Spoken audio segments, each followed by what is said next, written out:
Hey, what's going on, guys? Welcome back to the channel. Today we are on episode 24 of the My Favorite LJN tournament. Still working on round one. After today's episode, I'm looking at approximately 16 more episodes before we complete the first round, estimated. So, before we do draw the names for today's episode and get into today's matchups, you guys remember that on the 17th, Tuesday, it was my wife's birthday, and we watched the second Beetlejuice movie. Now, I've always said there are certain movies out there that don't need to be remade. There are certain movies that don't need to be catapulted to second and third spin-offs. To me, Beetlejuice was a perfectly fine movie as a single individual movie. It doesn't require a part 2, part 3, etc. But I will say that part 2 did not disappoint. It was actually a pretty solid movie. Now, I don't want to give any spoilers for those who have not seen the movie yet, but man, I did put a post on my Facebook account that says "Justice for Bob," and my wife and I, we probably watched that movie already 3 times already. We probably watched that movie like 3 times over the course of a couple days. So, and I don't enjoy watching the same movie. You know, if I've already seen a movie, I don't enjoy watching it again. Not unless, significant time has passed. But man, Bob is a shrunken head zombie. And that guy, when I say he got the short end of the stick, I have never felt so bad for one character in a movie in my whole life. And what happens to that guy is effed up in every way, shape, and form. So, for those who have not seen Beetlejuice, I highly recommend getting the opportunity to watch it either in theaters, if you need to stream it, whatever the case might be. But and definitely get on the support, give the support for Justice for Bob movement. I don't know if I'm the initiator of that movement, but I hope that does pick up steam because, man, that guy needs a new lease on life. If they do come back with Beetlejuice 3, maybe find some way to bring that guy back to life or somehow. Oh, man, that was just messed up. Highly recommended, though. Again, I don't want to give spoilers, so I'm not going to go into great details of what happened in the movie. But I will also say that the father from the movie, Lydia's father, I wondered how they were gonna write his actor out of the script, and wow. I had to, the second time I was actually able to actually understand who the character actually was because I didn't get it the first time around. So you might have to make it a couple of views before you actually understand the whole movie, but ending was kind of confusing. I still don't understand the ending, and I hate that when movies do that. When it leaves you with more questions than answers. Still worth the watch, no doubt. Anyways, today's matchup. We are getting lower, so I estimate roughly 60 plus figures are probably still in this competition. So let's see what our first matchup is going to be. Yes.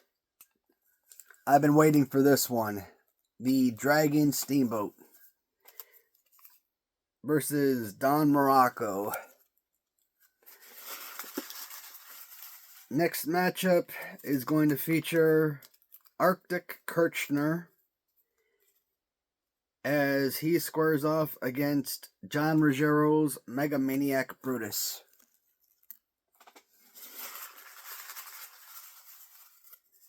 Matchup number 3 is cut off, so I have no idea who that is. This one is going to be Shinjo as he does battle against Wrestling Writers Mr. Perfect. And the final matchup is going to feature Shawn Michaels as he does battle against Tito Santana. Well, that's kind of an unfair matchup. Alright, so names have been pulled. Let's get them pulled so we can begin today's matchups. Alright, everybody. So, figures pulled. And first matchup is going to feature Don Morocco as he does battle against Ricky Steamboat. And this is your matchup. And we will start with Ricky Steamboat. In all honesty, when I first saw this figure, because the person that was selling this on eBay, they didn't really give a description. They didn't give a description, and even in the title of the listing, they didn't specify what it was. So when I first saw this, I was actually thinking that this, because again, you're going off photos, and in the picture, it looked really small. So I was thinking that this was a Galoob custom figure. And based on the Tom Zenk fighting pose, that's exactly what I thought. I just thought that somebody customized a Tom Zenk figure. So when I got the figure in, I was sort of disappointed because at the time I was really hot and heavy about trying to pick up as many Galoob customs because I wanted to do the next tournament I wanted to do was the Galoob, my favorite Galoob tournament. But man, when I talked about heavy hitters, yes, Bruiser Brody is at the top on the list because of, his previous winnings. But right up there is the Colonel Mustafa figure. And yes, this is definitely one of those figures that are probably near the very, very top of the list of the potential to dethrone Bruiser Brody and potentially win this tournament. Now, I don't know who's going to come to the end. I don't know if this figure makes it to the end. I don't know if Colonel Mustafa makes it to the end. Hell, I don't even know if Bruiser Brody makes it to the end. Hypothetically, because I really enjoyed those two figures, the Colonel Mustafa and this figure right here. So, hypothetically, let's say they do make it to the end. And it's those two figures plus Bruiser Brody. It's a 3-man final match. How do I choose at that point? I mean, technically, any one of the three figures are deserving, but there are certain things I absolutely love about this figure. And then there's the big drawback. This is a resin figure. He's a statue. Now, maybe because he's a statue, it makes some of his accessories, or so to speak, look more beautiful. But, this isn't a movable piece. Tom Zenk doesn't exactly have the best fighting pose in the world. But when I think Ricky Steamboat, I'm not thinking the karate Ricky Steamboat LJN in all black. When I think Ricky Steamboat, I think Hasbro. I think 1990s. I think the dragon spewing Ricky Steamboat. This is my Ricky Steamboat from childhood, and this is one of the greatest looks. You may hate the gimmick, this particular dragon gimmick, but you know what? It is an insane appearance. Colors and detail throughout are absolutely killer. Even with kind of like the scales that you see on the pants, lights out. And I do like the fact that the cape actually moves. I think that's pretty sensational. But the headdress, I mean, everything on here, even the wrist cuffs, this is just an overall perfect figure. And fighting pose may not be the best, but it's still solid. It's not like it's an unusable overall. It still can be used as a playable figure. Again, something like this, resin, statue, not going to use it as a playable figure. Fantastic. I mean, what else can I say? It is a absolute perfect figure. And resin figures are generally going to be, obviously, a whole lot more affordable. There are certain sellers I love to buy from, don't get me wrong. But at the same time, these sellers, even when they're trying to sell you resin figures, and they're asking $100, $120, $130 for a resin, I'm like, get the heck out of here. No. I don't like paying $130 for a rubber figure, so getting $130 for a red, I'm like, nah, I can't do it.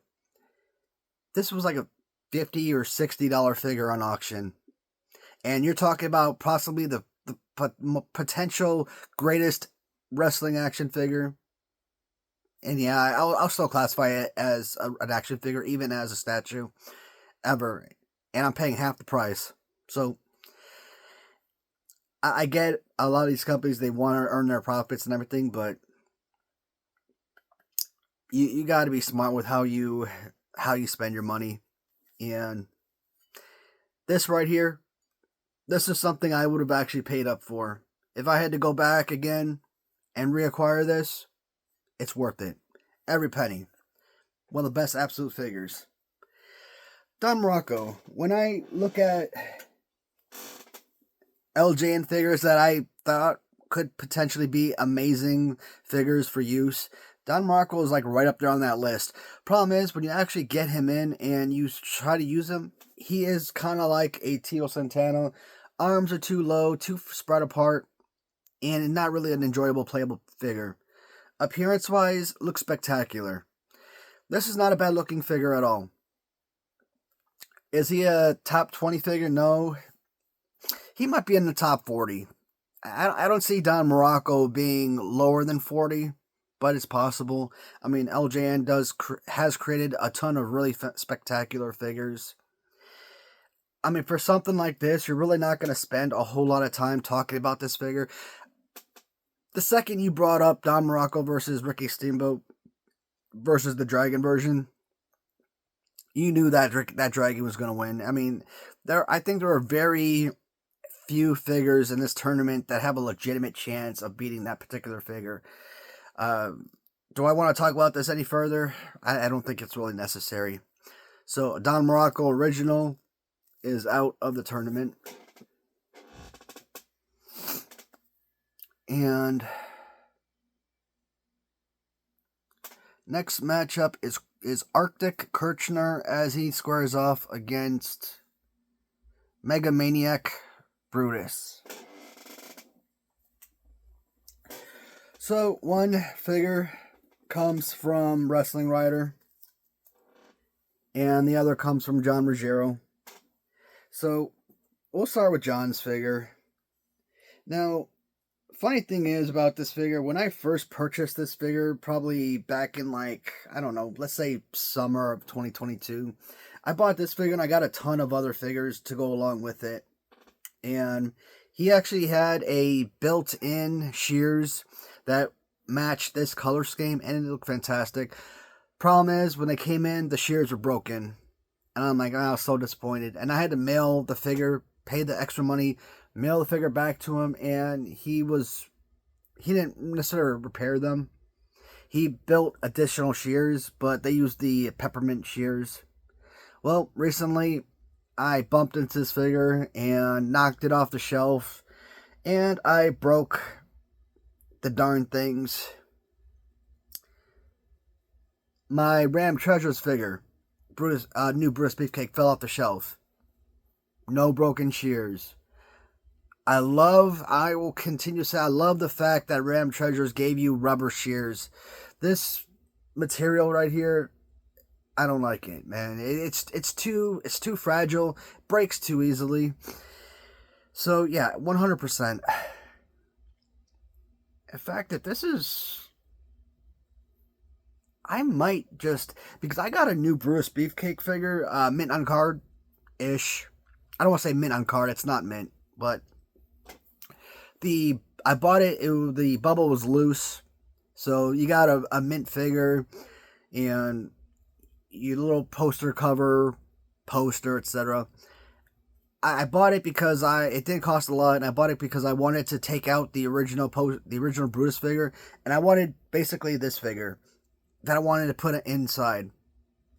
But I also wanted like some shears or something I could also kind of put in there, maybe tape it down to the bubble or something, and kind of have like my own custom mint on card figure. But this is exactly what I'm looking for, so maybe I should just use this one. But then this figure won't be able to be utilized in the future if I ever do future tournaments because it's going to be carded. The other option is to kind of reach out Ram Treasures and buy another one of their Brutuses and get them in this color scheme and have the actual rubber shears. That's another option because I think the fighting pose is close enough where even the Ram Treasures figure should still fit inside the bubble. I'm thinking I might just do that. I don't know. Broken shears. I hate that. But Brutus, I believe he was in a boating accident. So it's not just like he just started wearing a mask one day. In order to obviously protect his face, protect his nose during matchups, he had to start wearing the mask. You see it in basketball a lot. I think Horace Grant, if I'm not mistaken, from the Bulls in the early 90s, he used to always have this little face mask on during the Bulls games. So I don't know how well that works. I mean, I'm sure if somebody bumps you in the face, that's still going to press up against your nose and still have the chance to break it further. But one of the things I've always mentioned about John Ruggiero's figures is the soft and the smoothness and the flatness of the hair.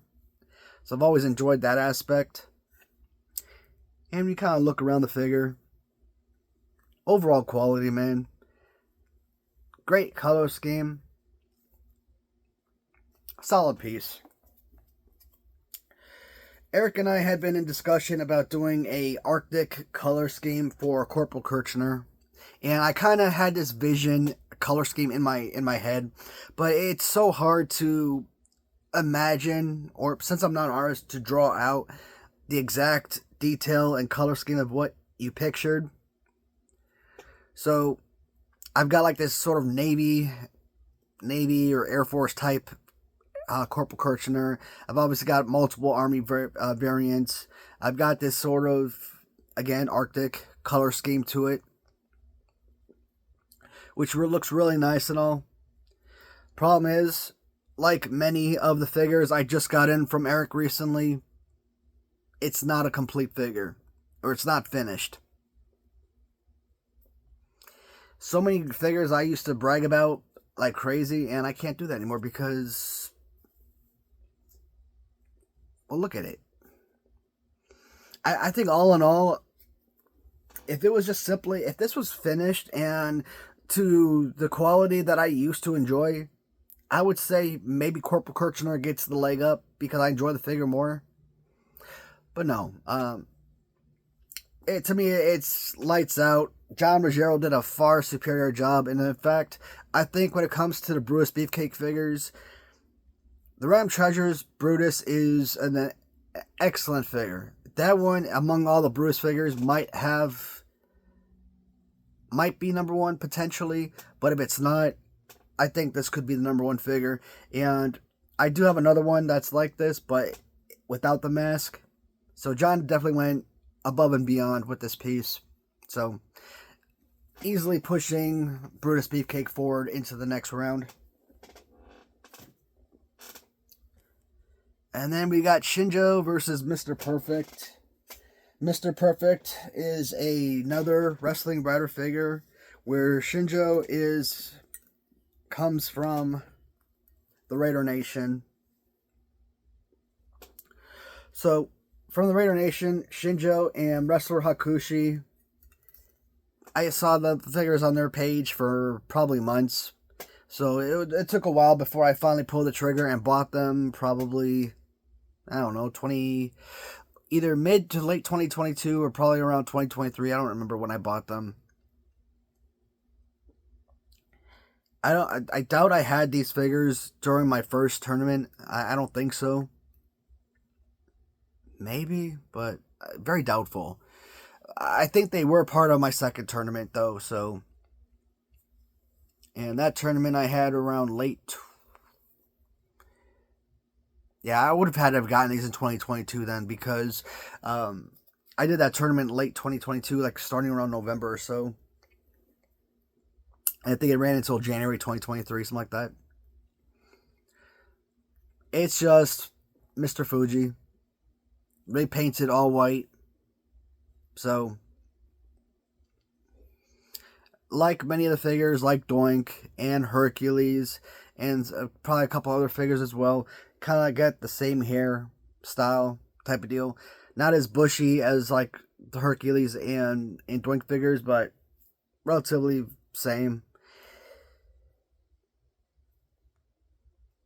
It's a plain figure. Could this figure defeat a few different participants of this tournament? Of course, but this is, to me, this is one of those matchups where they're complete 100% washes. To this day, I still say that this Mr. Perfect is probably my number one favorite Mr. No, it is. It is my number one favorite Mr. Perfect figure.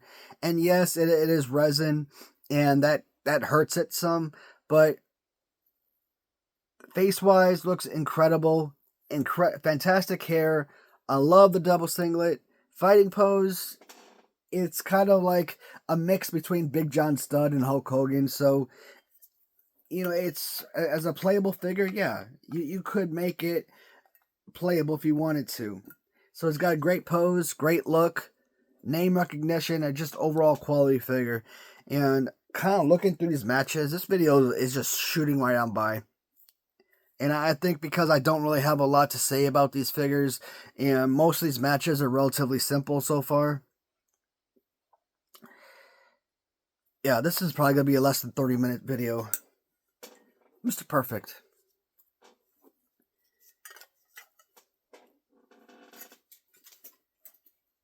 And it's good for me because, like I said, I've been trying to get my videos to like 30 minutes, and most of my videos have been like 35 to 45 minutes, and I don't want them to be that long.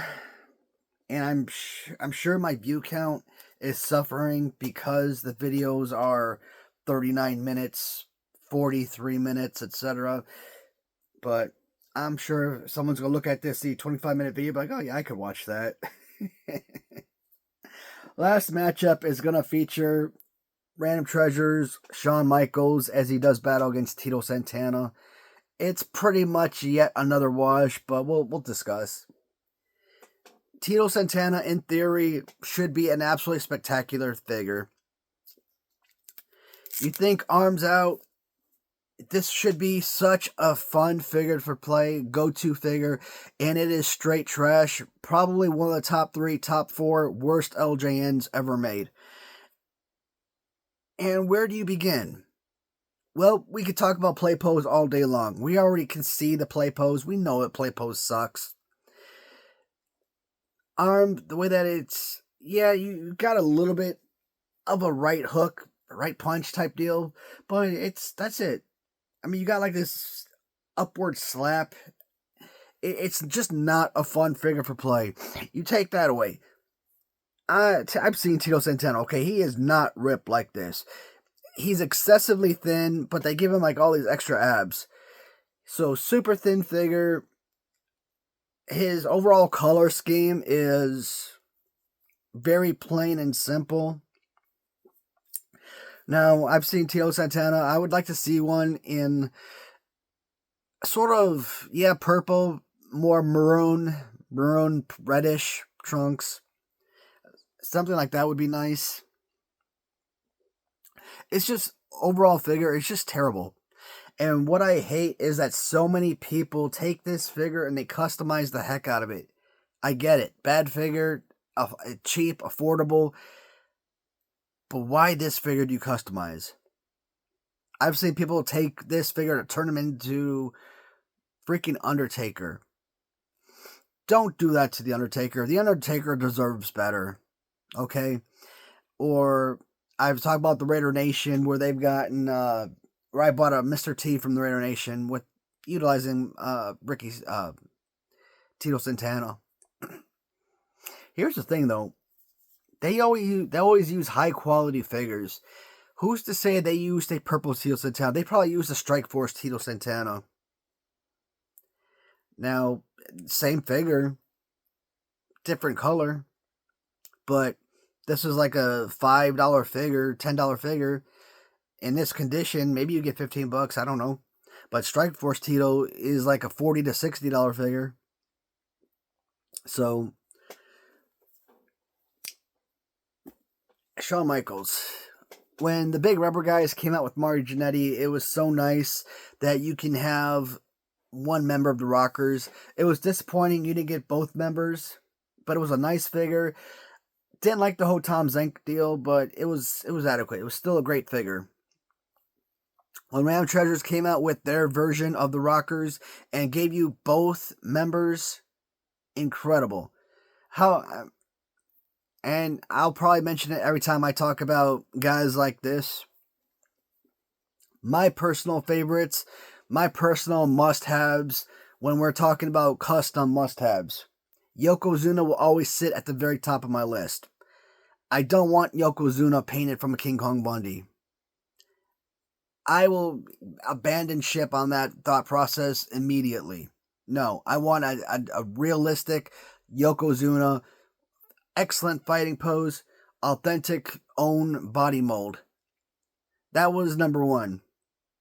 Number two, Crush. Pretty much all the Crushes. Purple Crush, Purple Evil Crush, Kona Crush, and Demolition Crush. Well, we got Demolition Crush. Still waiting on the other faces of Crush. The Rockers were an absolute must-have. We finally got to add the Rockers to the collection. Let's see, what are some of the big names I've been really wanting as custom LJNs? I mean, it would be nice to kind of get like a Heartbreak Kid, Shawn Michaels individual, either white pants or black pants, like the Hasbro version. That would be nice. I think based on design, Berserker, I mean, once we get that figure in, that's going to be pretty sensational.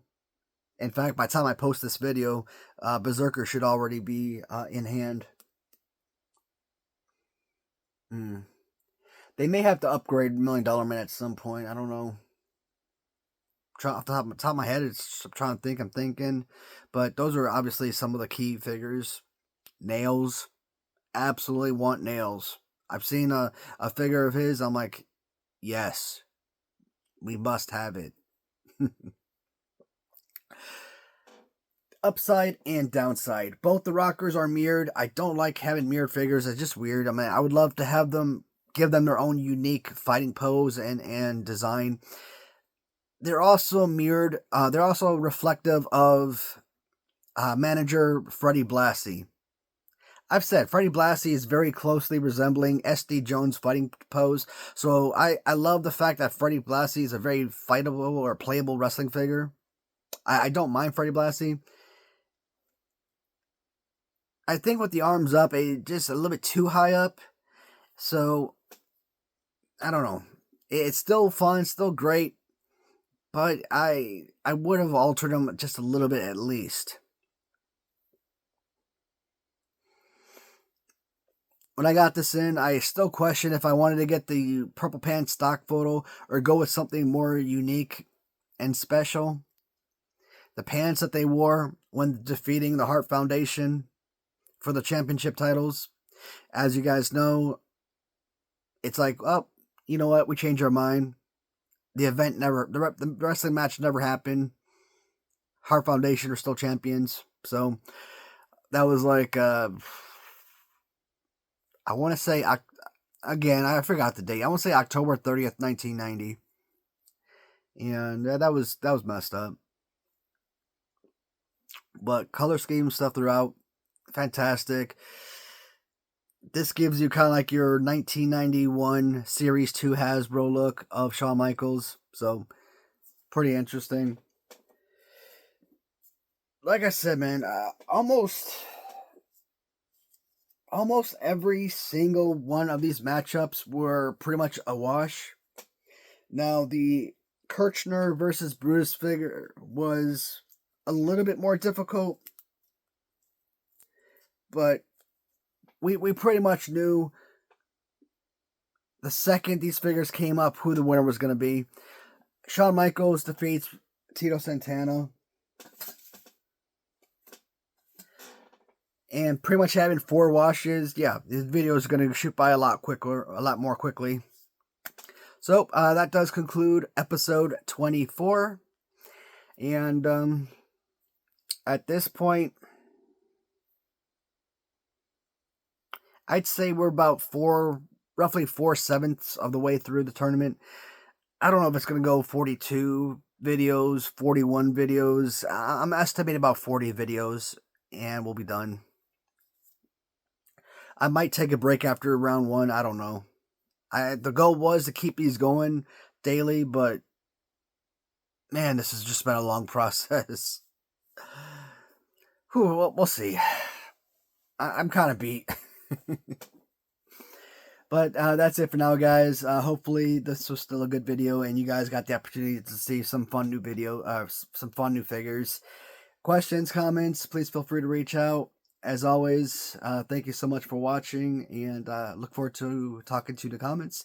And see you guys in the next video. Take care, everybody.